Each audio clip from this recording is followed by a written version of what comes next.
नमस्कार, आप देख रहे हैं टीवी 24 और मैं हूं आपके साथ अनन्या मिश्रा।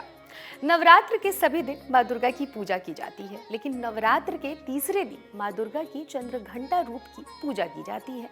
माँ का चंद्रघंटा रूप राक्षसों का वध करने के लिए जाना जाता है। मान्यता यह है कि वह अपने भक्तों के दुखों को हमेशा दूर करती हैं, इसलिए उनके हाथों में तलवार, त्रिशूल, गदा और धनुष रहता है। साथ ही माना यह भी जाता है कि माँ चंद्रघंटा को घंटे की नाद बेहद ही पसंद है। साथ ही साथ ये भी कहा जाता है कि भक्तों के दुखों का संहार तो माँ दुर्गा करती ही है चंद्रघंटा के रूप में। माना यह भी जाता है कि माँ चंद्रघंटा की उत्पत्ति ही धर्म की रक्षा और संसार से बुराई की समाप्ति करने के लिए हुई थी।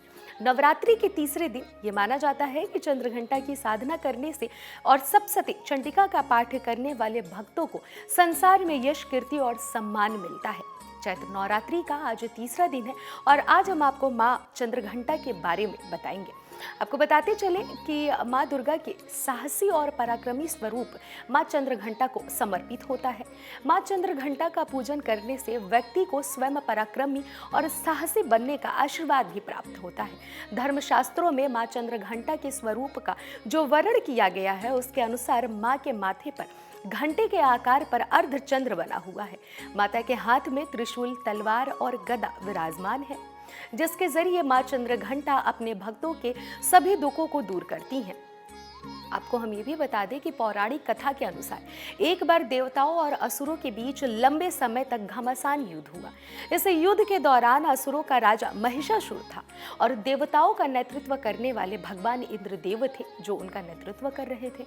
लेकिन युद्ध में असुरों के राजा महिषासुर ने इंद्रदेव का सिंहासन छीन लिया और उस पर स्वयं विराजमान हो गया। महिषासुर ने इंद्र, सूर्य, चंद्र और वायु समेत सभी देवताओं से देवलोक से जुड़े उनके सभी अधिकार भी छीन लिए, जिसके बाद सभी देवता परेशान होकर धरती लोक पर आ गए। देवताओं ने अपने दुख ब्रह्मा, विष्णु और महेश के सामने व्यक्त किया, जिसके बाद तीनों देवता बेहद ही क्रोधित हुए।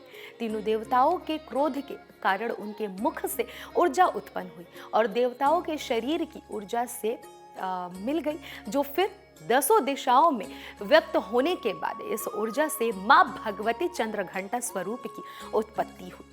भगवान विष्णु ने मां चंद्रघंटा को उन्हें अपना त्रिशूल भेंट किया।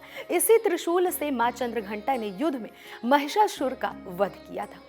तो आज माता रानी का तीसरा दिन है। चंद्रघंटा के स्वरूप में सभी लोग पूजते हैं और माँ चंद्रघंटा की क्या है विशेषताएं, हमने अपने सेगमेंट में आपको बताया। कैसी लगी आपको हमारी ये खबर, कमेंट बॉक्स में जरूर कमेंट करें और अपनी प्रतिक्रिया दें। अभी के लिए फिलहाल इतना ही। देखते रहिए टीवी 24।